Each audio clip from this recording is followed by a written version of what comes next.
Fica aqui hoje. Vocês querem ficar aqui? Não, eu não quero não, vem cá. Pode vir pra cá. Vem.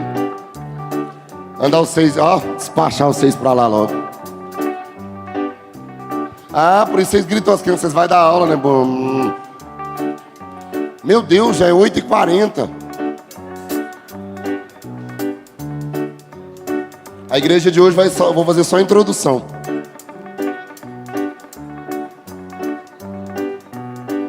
Estende sua mão para cá. Senhor, nós oramos por essas crianças, pedindo a bênção, a proteção, a graça e a misericórdia em nome de Jesus. Boa aula, vai com Deus, Deus abençoe. E não peques mais. Tiago, essa guitarra tá funcionando, Tiago? Deixa eu ver. Não, põe aquele outro som mais bonito. Não é esse não, é aquele outro som mais bonito. Aquele outro som mais bonitinho. Tiago, ajuda eu. Capítulo 2, verso 12.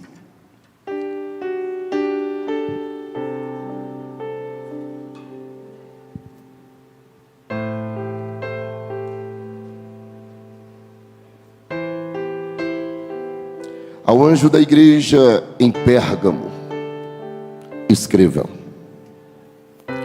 estas coisas diz aquele que tem a espada afiada de 2 gumes. Conheço o lugar onde você mora, que é o lugar onde está o trono de Satanás.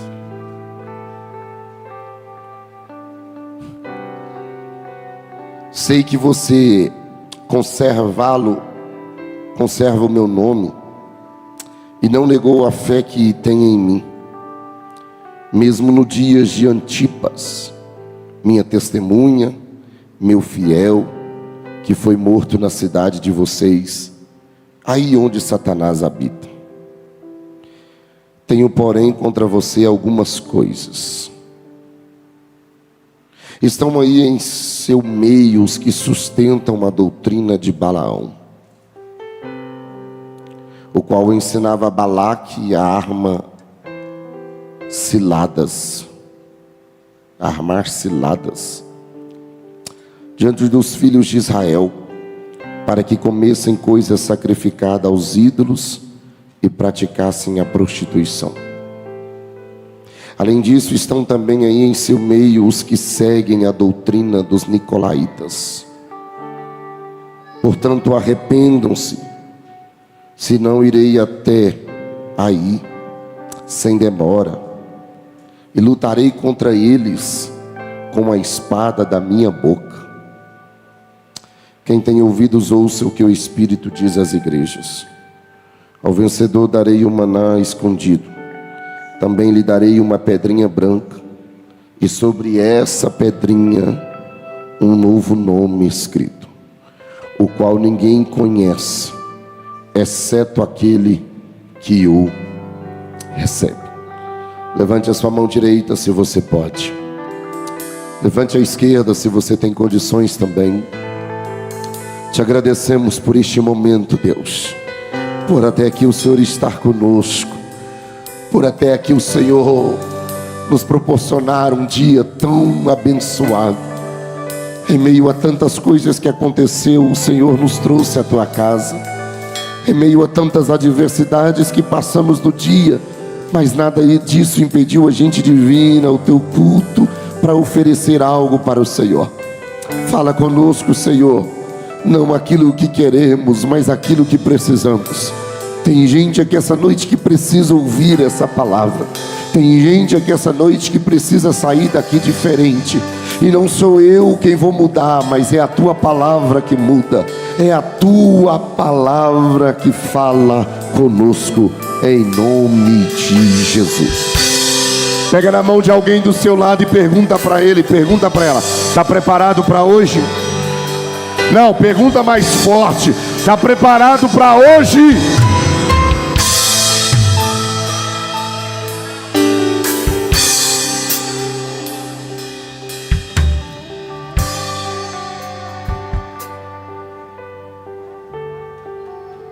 Nós estamos numa série sobre as 7 igrejas da Ásia. Falamos da igreja de Éfeso, a igreja que fazia tudo, porém não tinha amor. Falamos terça-feira passada da igreja de Esmirna, uma igreja que sofreu, uma igreja que enfrentou tribulação, porém a maior riqueza dela não é na terra, era no céu. E a igreja de Esmirna ficou debaixo de uma palavra: seja fiel até a morte, e vai receber a coroa da vida. E hoje eu quero falar sobre a terceira igreja, a terceira carta. Diga comigo, Pérgamo. Não, mais alto, você está com a voz melhor do que a minha. Diga Pérgamo. A igreja de Esmirna, ela foi perseguida pelo lado de fora, através do Império Romano. Já a igreja de Pérgamo e de Tiatira, Satanás decidiu infiltrar dentro da igreja o que a gente chama de libertinagem. O que é libertinagem, pastor? Libertinagem é a conduta de pessoas que se entrega imoderadamente a prazeres sexuais. A carta à igreja de Pérgamo é um brado de Cristo para a igreja contemporânea. Essa carta, ela é endereçada a você e a mim. Essa carta, ela é endereçada a todos nós. Não é uma mensagem diante de nós, Diniz, mas é uma mensagem a nós. Qual é o problema da igreja de Pérgamo, pastor? É porque eles pregavam uma coisa e na maioria do tempo praticava outra. Enquanto na igreja de Éfeso o pecado era a intolerância sem o amor, já na igreja de Pérgamo era a tolerância sem o arrependimento. O desafio para a igreja de Pérgamo é o mesmo desafio para as igrejas atuais. Talvez essa das 3 igrejas, das 2 que eu falei, essa é a terceira. Talvez essa vai ser a igreja que mais vai confrontar eu e você essa noite. Mas antes de eu entrar propriamente dentro do texto, eu preciso trazer aqui um pano de fundo para que você entenda um pouco. Dentro do contexto histórico, Pérgamo, Cleito, era uma cidade com um passado glorioso. Historicamente, a cidade de Pérgamo era a cidade mais rica da Ásia. Essa cidade se torna tão famosa e tão poderosa dentro da província que os historiadores vão começar a dar muito destaque, tamanha importância dessa cidade. Essa cidade também se destaca por ser o centro do paganismo religioso. Havia dentro dessa cidade o que a gente chama de panteão. O que é panteão, pastor? Altares para vários deuses. Dentro da cidade de Pérgamo tinha o Acrópole, que ficava o famoso templo dedicado a Zeus, se tornando uma das 7 maravilhas do mundo. Havia nessa cidade chamada de Pérgamo um culto a um homem, a um deus deles, chamado de Esculápio ou Asclépio, cujo símbolo desses deuses era uma serpente. A história vai dizer que foi erguido um grande templo dentro dessa cidade de Pérgamo para esses deuses. Por isso que Cristo vai dizer: essa cidade tem um trono de Satanás. Porque Satanás não apenas habitava mas ali tinha um trono dedicado a Satanás. Devido a muitos templos pagãos que existiam nessa cidade de Pérgamo, essa cidade vai se tornando, pastor André, conhecida como centro da adoração ao imperador. Uma outra coisa importante que vai chamar a nossa atenção nessa introdução é que na cidade de Pérgamo havia a segunda maior biblioteca do mundo. Além dessa cidade ter a cultura do paganismo, a cultura da idolatria, essa cidade também tinha cultura. Cleito, essa cidade se torna a cidade que tem a segunda maior biblioteca do mundo. Marciano, nessa biblioteca tinha mais de 2.000 exemplares de livro. Essa biblioteca só perdia para Alexandria, que ficava no Egito. E Alexandria tinha a maior capital, ou melhor, a maior biblioteca do mundo. Agora olha que fato curioso. Esse rei de Pérgamo, chamado de Eumenes, um dia ele resolveu tomar uma decisão. A história diz que ele queria construir a maior biblioteca do mundo na cidade de Pérgamo. Ele queria construir uma biblioteca maior do que a de Alexandria. Então ele começou a trazer de Alexandria alguns papiros, importava do Egito e trazia para Pérgamo. Se você tem uma Bíblia na versão King James ou na versão NVI, você vai lembrar do capítulo 2 do Êxodo. A Bíblia diz que Joquebede, você lembra muito bem dessa história, Joquebede decide ir à beira do rio Nilo ou nos delta do Nilo. E se você tem uma versão da King James ou a NVI, se a sua versão é uma versão tradicional, a RC ou NAA, está escrito na sua Bíblia juncos. Mas na versão King James, que é a versão mais próxima do original, está escrito de papiro. E o que era o papiro, pastor? Era uma planta que dava na beira do rio Nilo. Essa mãe, Joquebede, ela decide pegar esse papiro, você conhece essa história, e decide construir um cesto. Por que ela decide fazer isso, pastor? Porque o seu filho está ameaçado. Quem estava aqui domingo ouviu eu pregando sobre isso. Havia um decreto de Faraó: toda criança do sexo masculino tinha que ser morta. Essa mãe Joquebede, sabendo disso, ela decide pegar o seu menino, que é a sua história, e decide colocar essa história aonde, pastor? Em cima de um papiro. Por que ela está fazendo isso, pastor? Porque a história é dela. E se a história é minha, eu coloco no papel. Quando eu estou colocando a história no papel, eu estou dando nome para minha história. O que ela está fazendo? Ela pega o papiro, constrói uma embarcação, constrói um cesto, pega o menino e decide colocar o menino dentro desse cesto. Por que ela está fazendo isso, pastor? Porque você só vai eternizar a sua história quando você colocar ela no papel. Então Joquebede está pegando toda a história da vida dela, todo o propósito que Deus confiou a ela, tudo aquilo que Deus determinou para ela, e está colocando sobre um papel. O que ela está dizendo é: eu gerei num tempo de crise, num tempo que não podia gerar, num tempo que tinha um decreto, eu decidi gerar. Então ela decide colocar isso sobre um papel.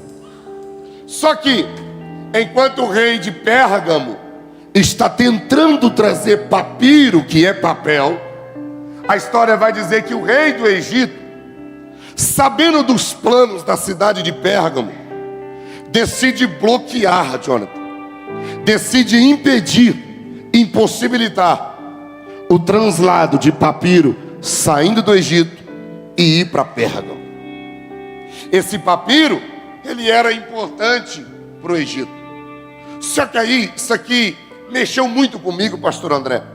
Porque quando o rei de Pérgamo fica sabendo que o rei do Egito bloqueou levar, importar papiro, ele decide ter uma ideia. Já que ele percebe que não tem como importar de lá, ele não aceita as barreiras, ele não aceita os empecilhos, ele não deixa os desafios que foi levantado ser maior do que ele. Ele decide superar os obstáculos. Por que o senhor está dizendo isso, pastor? Porque ele começa a entender que um projeto, para que ele dê certo, ele precisa estar preparado para suportar coisas grandes. Aí ele diz assim: já que não tem como eu trazer de lá, eu vou inventar uma coisa aqui. Sabe qual é o problema da igreja brasileira? É que a igreja brasileira, ela não gosta de inventar, ela gosta de copiar. Mas ela gosta de copiar do mundo. Só que essa noite Deus está dizendo para mim e para você: eu não quero que você copie nada do mundo. Como assim, pastor? Eu não quero que você copie nada. Eu vou te dar unção para você começar a inventar as coisas. Pastor, melhor isso aí. Eu vou te contar uma história. Para você criar algo, você só precisa de uma coisa. O que é, pastor? Abra comigo o Êxodo 31, verso 1.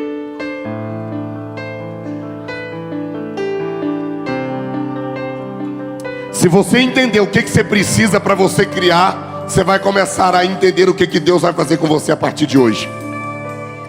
E o Senhor disse a Moisés: eis que chamei pelo nome Bezaleel, filho de Uri, filho de da tribo de Judá, e o enchi do Espírito de Deus, de habilidade, de inteligência e de todo conhecimento, em todo o artifício.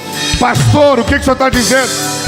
É que se você quiser criar alguma coisa, Deus vai te encher da capacidade dele, Deus vai te encher do Espírito Santo. Por quê? Porque quem tem unção de Deus não copia nada, ele inventa as coisas.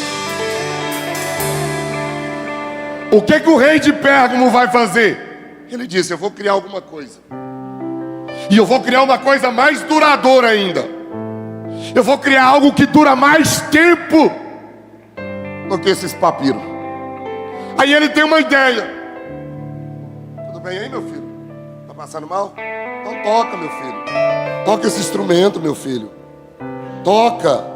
Isso, toca. Vai. Ele decide pegar as cabras. Janaína, o rei de Pérgamo decide pegar as cabras, manda sacrificar as cabras,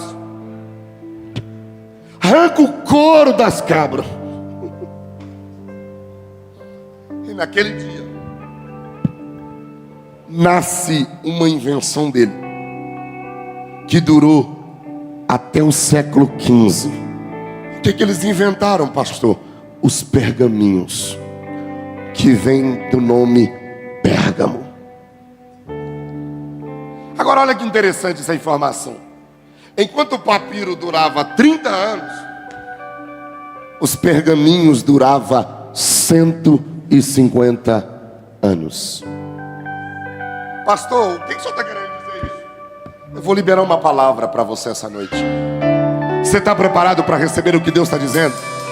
Quando alguém te colocar limite, quando alguém te colocar barreiras, quando alguém colocar empecilhos em você, quando alguém dizer para você dificuldade para você fazer algumas coisas, não permita, aprenda. Você precisa viver debaixo da unção de Deus. Deus colocou projeto na tua vida, Deus colocou unção em você, que não vai impedir você de criar aquilo que Deus tem para a tua vida.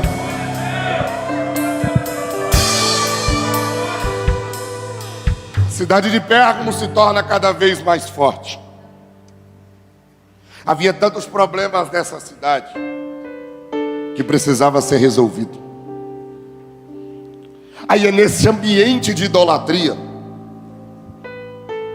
que existe uma igreja de Jesus Cristo. A palavra Pérgamo significa casamento. Diga comigo, casamento. Não, diga mais alto, sua voz está melhor do que a minha. Diga casamento.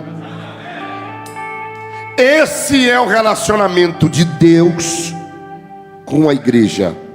Um casamento. Você entendeu? O relacionamento de Deus com a igreja é um casamento. O que Deus está fazendo nessa última hora da igreja sobre a terra é criando um relacionamento do noivo com a noiva. Só que escute isso aqui. Casamento não é para encobrir as coisas, mas casamento é para revelar quem somos. Deus não quer uma noiva mentirosa.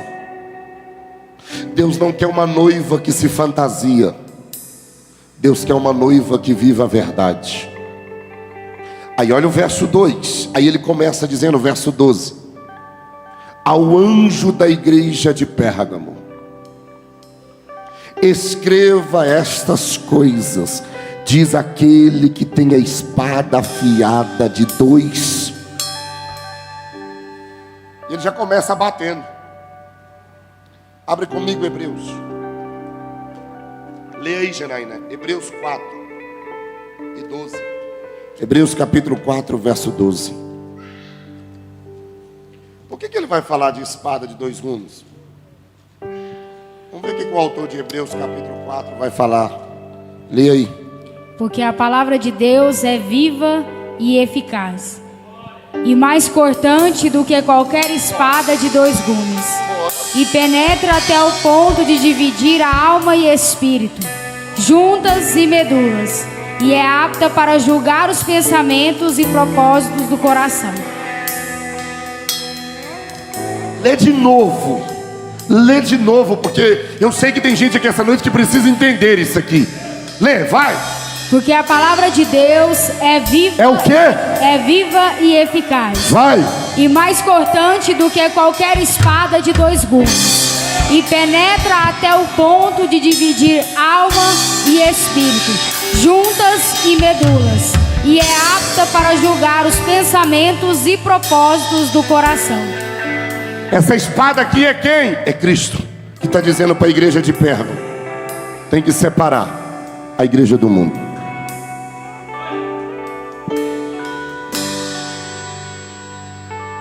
Somente isso aqui, ó, que pode destruir uma heresia. Somente a palavra dele. Aí olha o verso 13. Ele começa dizendo assim: eu conheço. Conheço o quê? Conheço o quê? Não, diga mais alto. Conheço o quê? Você está com a Bíblia aberta? Vamos lá. Capítulo 2 de Apocalipse, verso 2. Conheço o quê? Está no que aí na sua Bíblia? Capítulo 2, verso 2. Está o que aí? Conheço as suas. Verso 9. Está o que aí? Pode ir lendo, vai falar. Eu vou te perguntando, você vai falando. Verso 9, está o que aí? Verso 13. Verso 19. Capítulo 3, verso 1. Conheço o quê? Verso 8. Verso 15. Você prestou atenção que em todas as igrejas ele está dizendo a mesma coisa: eu conheço as tuas obras.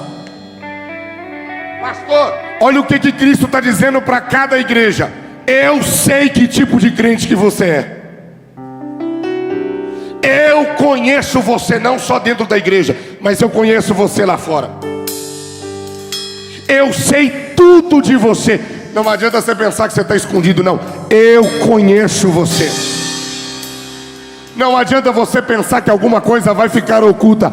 Eu sei de tudo. Ai, eu estou sentindo Deus aqui nessa casa.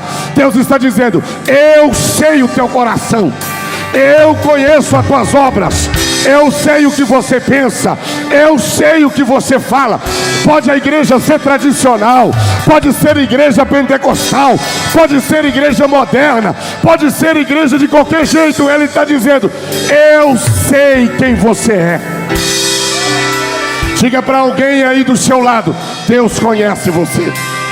Não, diga mais alto: Deus conhece você. Oh, glória, oh glória, oh glória, oh glória, oh glória. Ele sabe de você, Ele sabe de você. Levante as duas mãos para o céu, receba a força de Deus, sinta a graça dele aqui essa noite. Ele está dizendo: eu conheço você.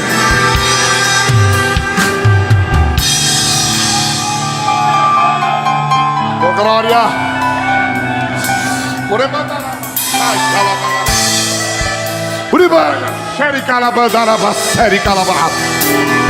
Eu conheço você, mulher. Eu sei as tuas obras. Aí ele continua: Conheço o lugar onde você mora, que é o lugar onde está o trono de Satanás. Sei que você conserva o meu nome e não negou a fé que tem em mim, mesmo no dia de Antipas. Não é Pedro que está dizendo isso aqui, Cleiton. Não é João que está dizendo isso aqui. Não é o imperador que está dizendo isso aqui. Mas é Cristo que está dizendo. E ele vai bem direto: eu sei que essa igreja de Pérgamo, ela habita onde está o trono de Satanás. Só que ele disse: mas eu sei que essa igreja não negou o meu nome e nem negou a minha fé. Apesar do nome significar, de Pérgamo significa casamento, ele está dizendo assim: mesmo que essa cidade tenha se casado com o mundo, essa igreja de Pérgamo, ela conservou o nome do Senhor e não negou a sua fé. Mas aí ele vai dizer alguma coisa aqui. Ele diz assim: mas vocês fizeram tudo isso nos dias de Antipas. Não há nenhum registro histórico ou bíblico sobre quem é esse Antipas. Mas Tertuliano, que é um dos pais da igreja, vai falar que Antipas era o pastor da igreja de Pérgamo. Esse Antipas, Alcides, já velho, foi pego por não negar o evangelho. Colocaram ele dentro da barriga de um boi de bronze e acenderam uma fogueira. Queria que ele negasse Cristo, queria que ele negasse o evangelho. Mas ele disse: eu não negocio, eu não vendo. E a história vai dizer que ele morreu carbonizado. Aí a pergunta que Cristo está fazendo para a igreja de Pérgamo e está fazendo para Adijã nessa noite é: vocês não negaram o meu nome e não negaram a minha fé nos dias de Antipas. Ele morreu carbonizado por um motivo: por causa do evangelho. Ele dizia assim: eu não posso abandonar Cristo, porque ele morreu por mim na cruz do Calvário. A pergunta essa noite é: o que é evangelho para você?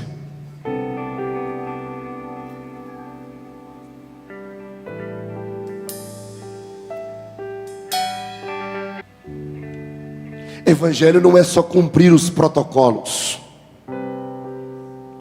Evangelho não é subir aqui em cima, cantar ou levantar a mão aí.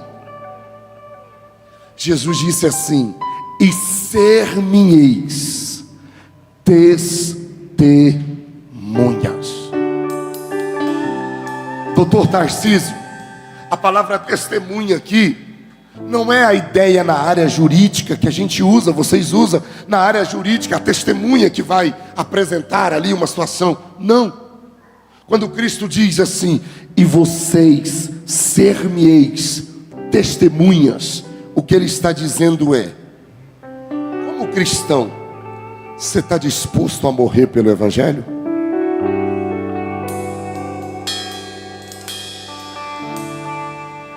Rayane, Deus não te prometeu palco, Deus não te prometeu aplausos, Deus não te prometeu fama, Deus te prometeu morte.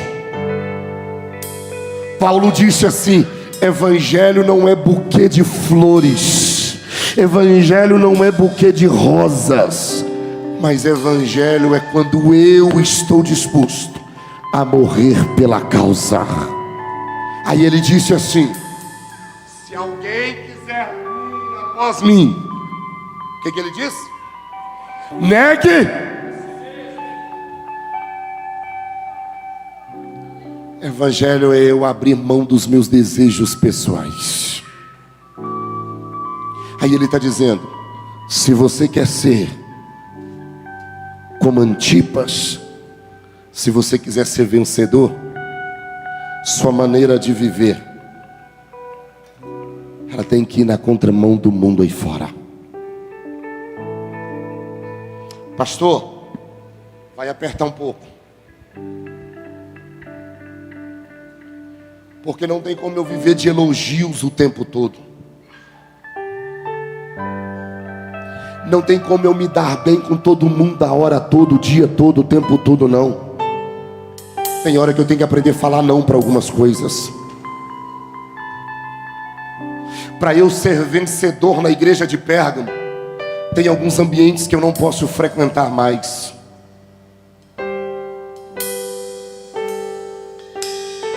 Para mim ser vencedor na igreja de Pérgamo, tem algumas amizades que eu não posso permitir mais na minha caminhada.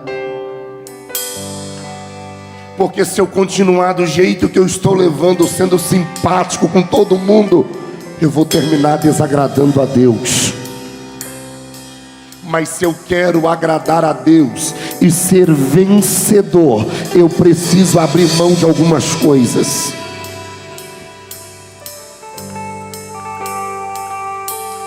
Tem coisa que não combina mais com você fazer. Pastor, eu tenho só 2 meses de crente. Pastor, eu tenho 30 anos de crente. Então a palavra é para todo mundo. Não tem como eu continuar com a minha vida do jeito que eu vivo. Não tem como eu estar na igreja hoje, amanhã eu estar com a vida bagunçada. Porque evangelho é muito mais do que isso. Jesus disse assim: eu não vou prometer nenhuma virgem para vocês não, mas o que eu vou prometer para vocês é uma coisa: tem uma mesa. Eu quero sentar na mesa com você. Não tem mais choro, não tem tristeza, lá não haverá morte, lá não haverá lágrimas, não tem choro lá. O que eu posso te prometer é uma mesa.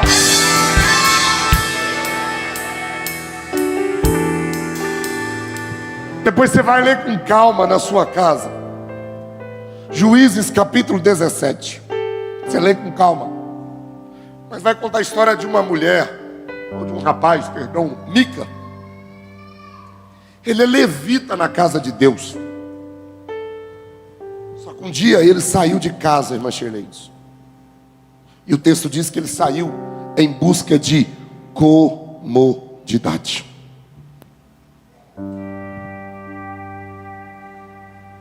Tem gente que está buscando o evangelho da comodidade,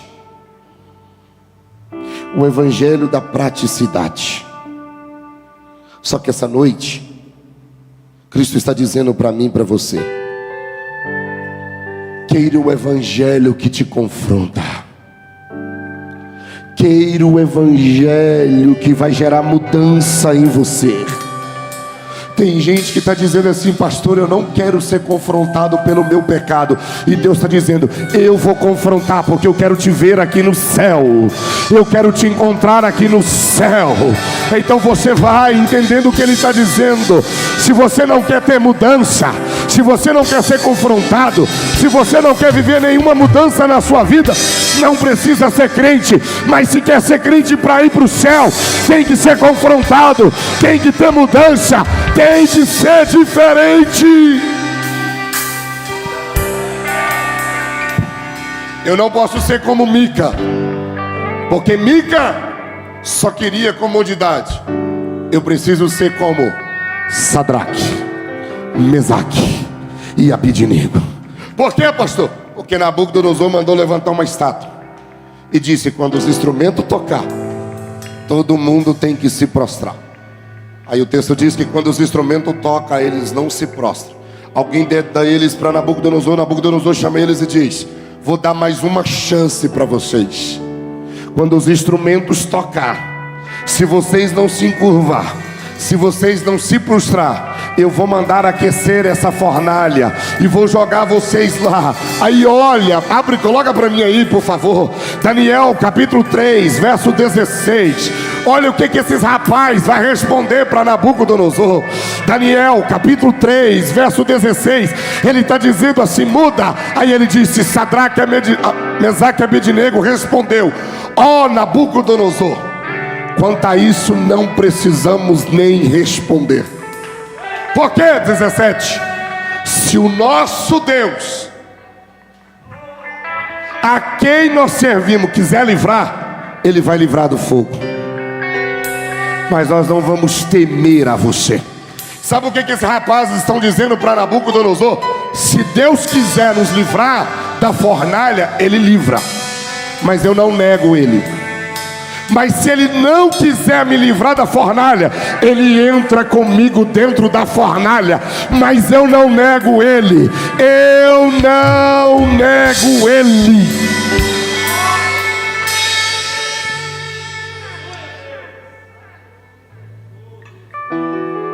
Tem alguém aí? Dá uma cutucada nesse irmão do seu lado e fala: dorme não, filho. Dorme não, diga para ele. Está dormindo, irmão. Diga para ele: dorme não. Verso 14, ele diz: tenho porém contra vocês algumas coisas.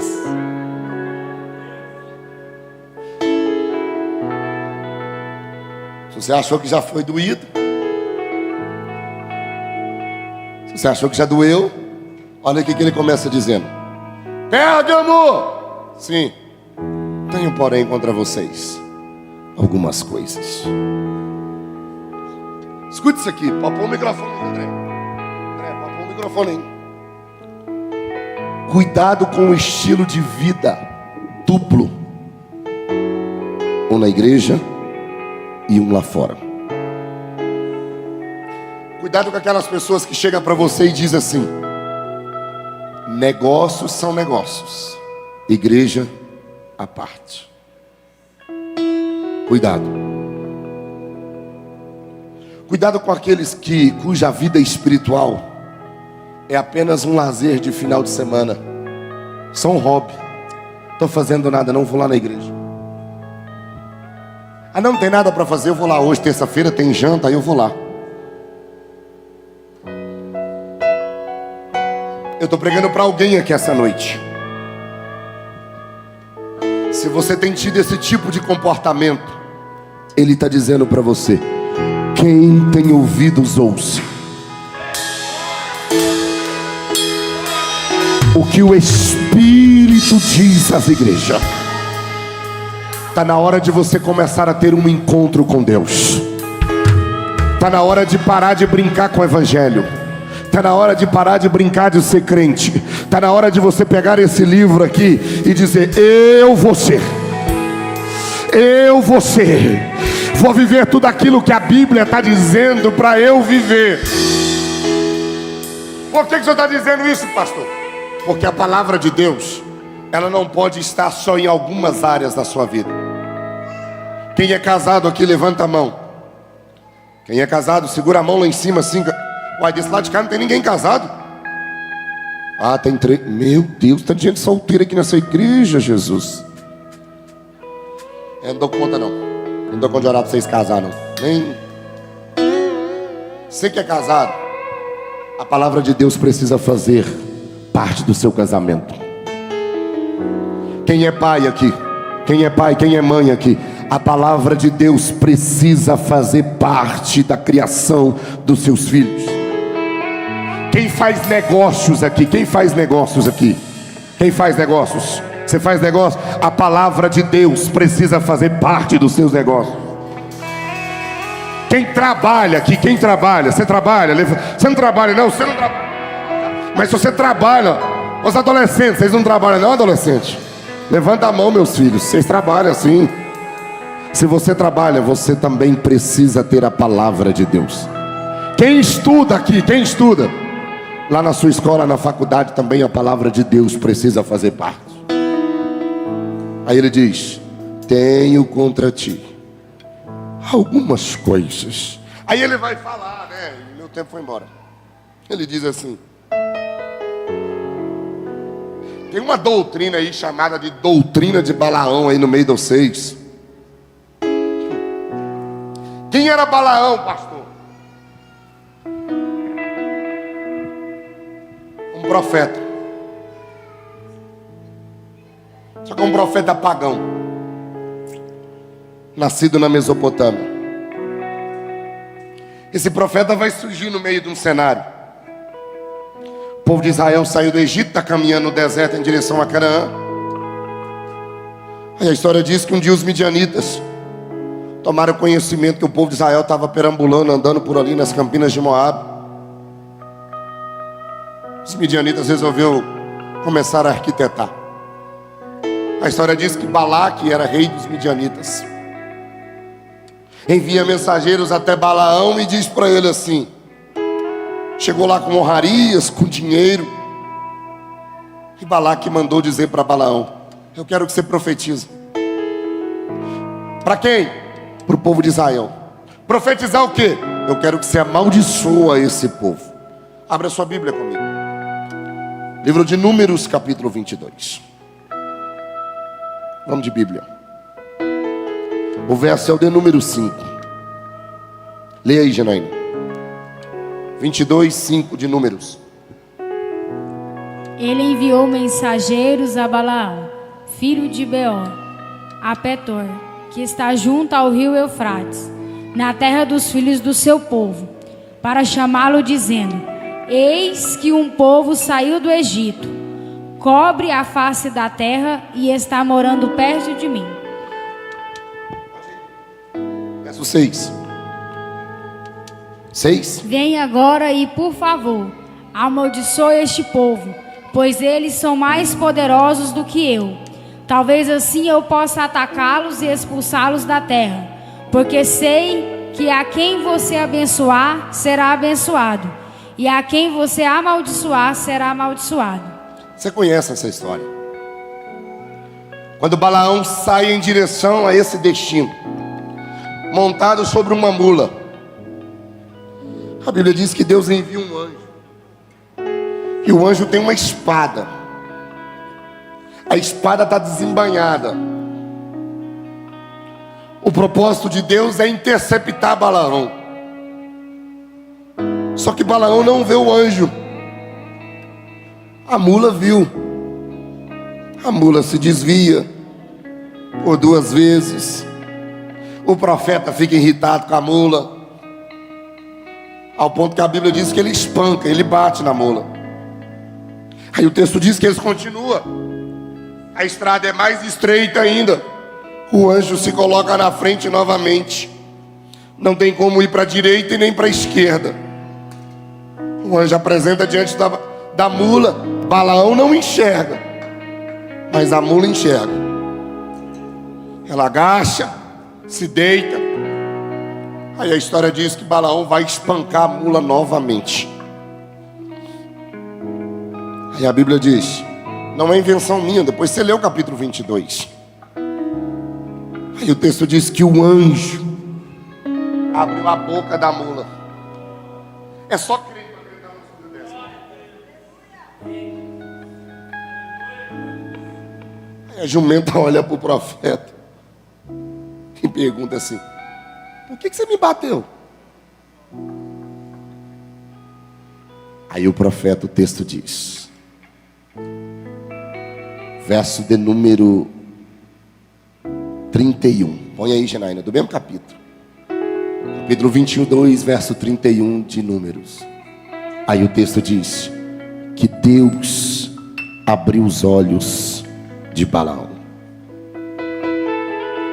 Aí o anjo fala para ele assim, tu vai, mas tu vai profetizar aquilo que eu te mandar. A história diz que quando Balaão e Balaque sobem, ele vai tentar profetizar, ele vai tentar lançar maldição sobre Israel. Só que Deus não permite ele liberar nenhuma palavra de maldição. Por 3 vezes ele tenta e não consegue. Aí na 4ª vez saiu uma profecia. E a profecia era sobre a vinda do Messias. Balaão, percebendo que não tinha mais condições, mudou a estratégia. Olhou para Balaque e disse assim, pega essas mulheres moabitas e coloca ela dentro da arraial do povo de Israel. Porque aqueles homens casando, tendo relação, se misturando com esse povo de Moabe, vai bagunçar tudo. Agora volta para o texto original.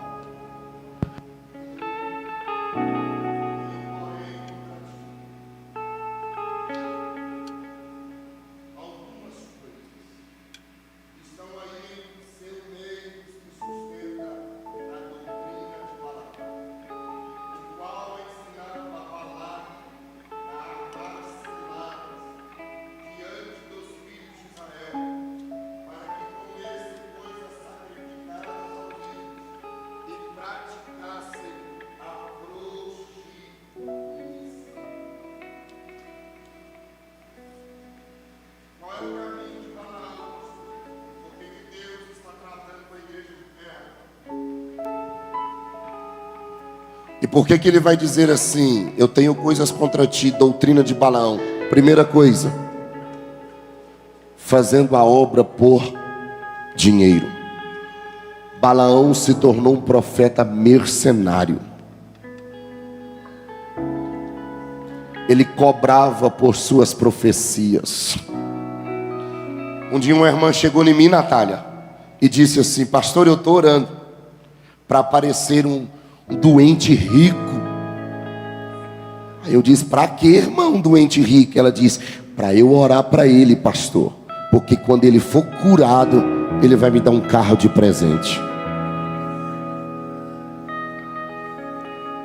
É o que Cristo está falando para a igreja de Pérgamo. Fazendo a obra por dinheiro. Qual era o Deus de Balaão? O dinheiro. Tem gente por aí vivendo como mercenário, se vendendo, se prostituindo. O evangelho. Qual é o segundo erro de Balaão? Judas capítulo 11, ele diz, ai deles, porque seguiram o mesmo caminho de Caim, e movidos por ganância caíram no erro de Balaão, e foram destruídos na revolta de Corá. Deixa eu te contar uma coisa. Escute isso aqui que eu vou te falar que é muito sério. Quando Balaão aponta o dedo para o povo de Israel, ele quer liberar uma palavra de maldição. Só que Deus não permitiu. Eu conheço pastores, líderes, que falam mal das suas igrejas.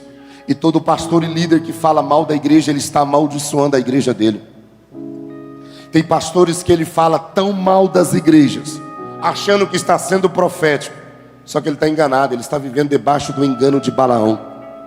Porque deixa eu te contar uma coisa. A igreja pode ter o tanto de defeito que ela tem, ela pode ter o tanto de erro que ela tiver. Só que tem uma coisa, ela não é do homem, ela é de Deus. E ninguém tem autoridade para tocar na noiva de Deus. Ninguém tem autoridade. Por quê, pastor? Porque a igreja tem dono. E o dono da igreja não é eu. O dono da igreja é ele. E ele tem ciúme da noiva. Tem uma geração de profeta por aí, só profetizando heresia. O problema não é só profetizar, o problema é o tanto de gente que aceita essas baboseiras. Por último, a terceira doutrina de Balaão é o casamento. Qual que é o conselho dele? Pega as mulheres moabitas, põe ela para deitar com os filhos de Israel, porque vai dar casamento. Sabe qual é o porquê que Deus está falando com a igreja de Pérgamo sobre Balaão? É porque a doutrina de Balaão é o quê? Você pode viver um casamento, você e o mundo, e não tem problema. Sabe quais são os ensinamentos de Balaão? Você pode se comportar como o mundo, que não tem problema.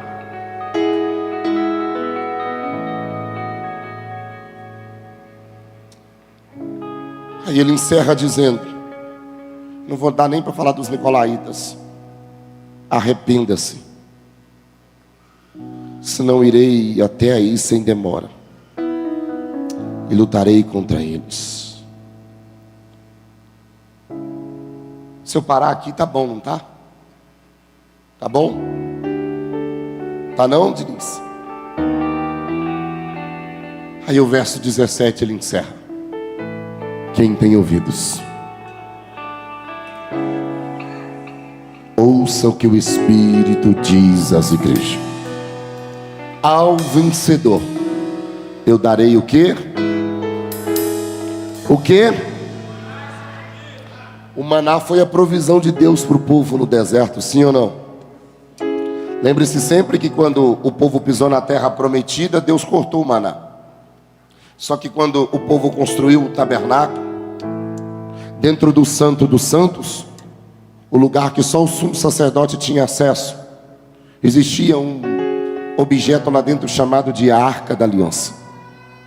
Dentro da Arca da Aliança tinha 3 ingredientes: uma cópia dos 10 mandamentos, a vara de Arão e uma porção do maná. Esse ambiente somente o sumo sacerdote podia entrar ali, mas ele não podia comer desse maná. Os anos se passam, Jesus vem. Quando Jesus vem, capítulo 6, verso 32 de João, ele disse: não foi Moisés que deu o pão do céu para vocês, mas quem deu o verdadeiro pão do céu foi o meu Pai. Mas aí ele disse mais: quem crê em mim tem a vida eterna, porque eu sou o pão da vida. Eu sou o pão da vida que desceu do céu. Quem comer desse pão viverá eternamente. Só que aí ele aparece agora para a igreja de Pérgamo e diz: quem tem ouvidos ouça. Eu tenho um maná escondido para você. Pastor, o que é o maná escondido? É as bênçãos messiânicas que Deus... Tudo isso aqui. Toda pessoa que rejeita os luxos das comidas dos idólatras, dos nicolaítas, da doutrina de Balaão, tem um banquete lá no céu de coisas de Deus para a sua vida. Você vai se satisfazer com o maná do céu. Deixa eu te contar uma coisa: existem níveis espirituais de intimidade com Cristo que só o céu vai te revelar. Aí ele termina dizendo: dar-lhe-ei uma pedrinha branca, e sobre essa pedrinha um novo nome escrito. Tem maná para você, e tem um novo nome para você. Eu preguei aqui numa ceia e eu falei sobre essa história. Essas pedrinhas, elas têm pelo menos 2 significados. Naquela época, quando se voltava para a absolvição, quando uma pessoa era julgada, os juízes tinham 2 pedrinhas na sua mão: pedra branca e pedra preta. Se o acusado ele entendesse que ele estava condenado, ele colocava a pedra preta em cima da mesa. Mas se ele entendesse que o acusado tinha sido absolvido, ele pegava a pedra branca e colocava. Esse é o primeiro significado. O segundo significado para essa pedra é como se fosse um ingresso para participar de um banquete. Então os 2 significados são espirituais. Jesus está dizendo: ao que vencer, você receberá maná escondido e receberá uma pedrinha branca. Pastor, o que é essa pedra branca? Ela já vem com o seu nome e já vem com o título de absolvição da culpa dos pecados. Jesus está dizendo para você essa noite: você está livre de todo o pecado. 3 pessoas recebeu. Quem recebe ao que vencer, eu tenho uma mesa preparada para você.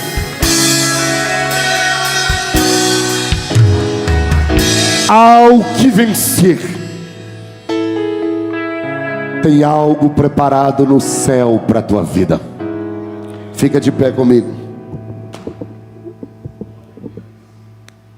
Por que Pérgamo fraquejou, pastor? Escute isso aqui. Pérgamo fraquejou. Aquele banner está aí, o banner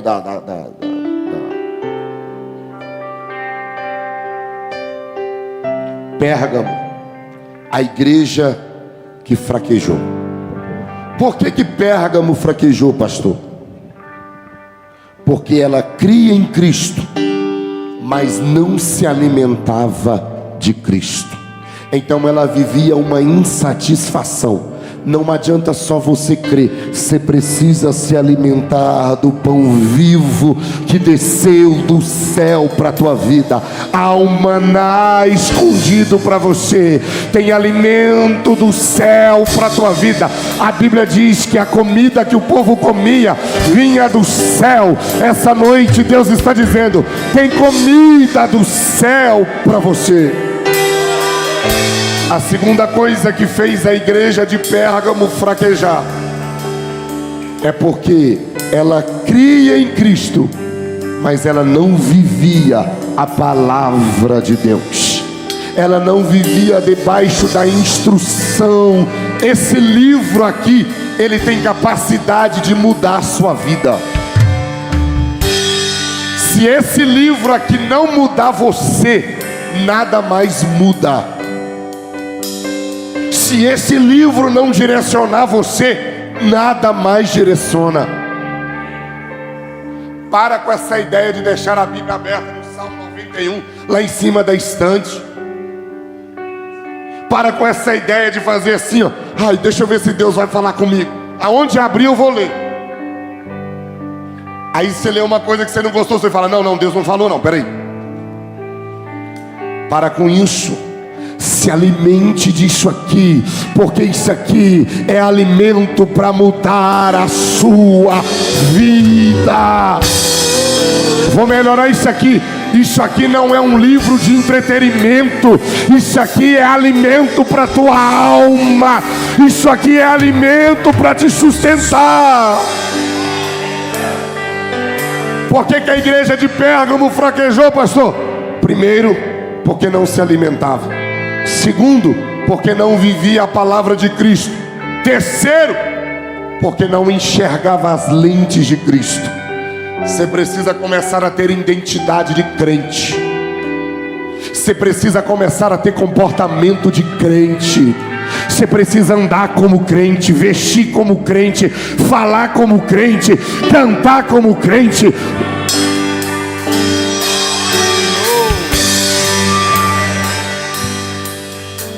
Você crê?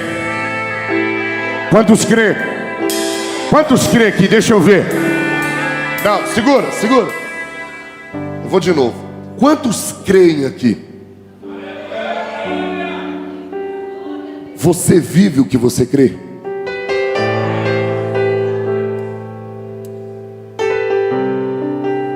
Porque crê, o católico crê, o budista crê,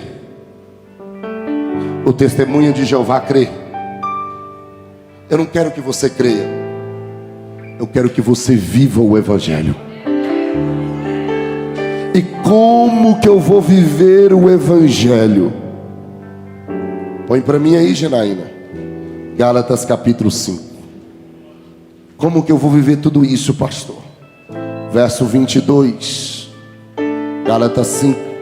Mas o fruto do Espírito é amor, alegria, paz, longanimidade, benignidade, bondade, fidelidade, mansidão, domínio próprio. Contra essas coisas não há lei. 24. E os que são de Cristo Jesus crucificarão a carne com as suas paixões e os seus desejos. 25. Se vivermos no Espírito, também andaremos no Espírito. 26. Não nos deixemos possuir de vanglória, provocando uns aos outros, tendo inveja um dos outros. Curva sua cabeça, vai. Eu sei que talvez hoje você veio pensando: como será, né, pastor? A igreja de Pérgamo é só para te confrontar e me confrontar. Ele está dizendo para mim e para você: se você crê, eu não quero só que você crê, eu quero que você viva. Eu não quero só que você fale para alguém que você crê, eu quero que você viva. Só que ele está dizendo: se é para viver, então você precisa viver esse evangelho. Então negue-se a si mesmo e tome a sua cruz. Mais noite não haverá. Ao que vencer tem maná escondido, tem uma pedrinha com o seu nome. Olhos de Jesus e darei seu rosto enfim não haverá. Mais noite ali não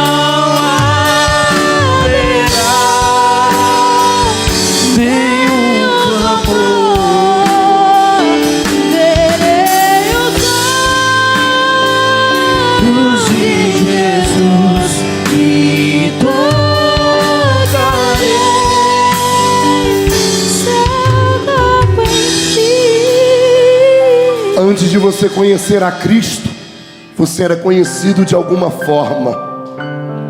Só que agora que você conhece a Cristo, depois que Ele chegou na sua vida, você é conhecido de outra forma. Ele está perguntando para algumas pessoas essa noite: você está disposto a morrer pelo meu evangelho? Você está disposto a entregar a sua vida por mim? Você está disposto a mudar de vida? Você está disposto a viver um novo tempo com Deus? Pastor, eu preciso. O problema da igreja de Pérgamo é só isso: ela fraquejou, porque ela deixou que as doutrinas de Balaão, dos nicolaítas, tomar conta da igreja. Mas eu louvo a Deus, Porque Deus tem levantado ainda homens e mulheres para transformar as nossas vidas. Eu não vou te chamar aqui na frente, mas se você pode, aproxime de alguém aí, eu vou orar agora. Eu tenho uma notícia para te dar. Qual é a notícia, pastor? Tem uma mesa lá no céu te esperando. Nunca mais Vale a pena ser crente. Vale a pena ser fiel. tristeza. Vale a pena falar não para o mundo. Vale a pena falar não para o pecado. Porque tem uma mesa e Ele está sentado nessa mesa e está dizendo: eu te espero aqui, irmã Luzia. Eu te espero aqui, Chalene. Eu te espero aqui, Camila. Eu te espero aqui, Poliana. Eu te espero aqui, Jefferson. Eu te espero aqui, Natália. Eu não tenho nada para te oferecer, não. O que eu tenho é para dizer para você: se você morrer pelo Evangelho, aqui no céu não tem choro, não tem lágrima, não tem morte. Morte, choro, tristeza e dor. Nunca mais. Nunca mais. Nunca mais. Morte, choro. Não tem morte mais, não tem choro. Sem dor. Vale a pena, Nunca mais. vale a pena. Nunca mais. Morte, choro. Tristeza e dor.